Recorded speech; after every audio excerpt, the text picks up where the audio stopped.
दादांनो, जो राजगड महाराजांना सोडायचा नव्हता, एवढं प्रेम करत होते महाराज राजगडावरती, हिरोजी इंदुरकरांना महाराज बोलून गेले होते. जो बांधकाम प्रमुख ज्यांनी रायगड बांधला, की हिरोजी रायगडाचं सिंहासन अशा ठिकाणी बनवा, अशा ठिकाणी बनवा, मी जेव्हा जेव्हा सिंहासनावर बसेन ना, मला बसल्या बसल्या समोर राजगड दिसला पाहिजे.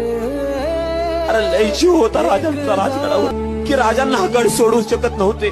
पण स्वराज्याचा विस्तार कारभार एवढा वाढला होता, इच्छा नसताना देखील राजाचा राजगड सोडावा लागला होता. राजाच्या नगारखान्यातून आतमध्ये येण्या अगोदर महाराजांनी राजगड, हे तू ग राजा, क्षमा कर रे, कारण सगळं काही घडलं ना ते राजगडावरती घडलं दादांनो.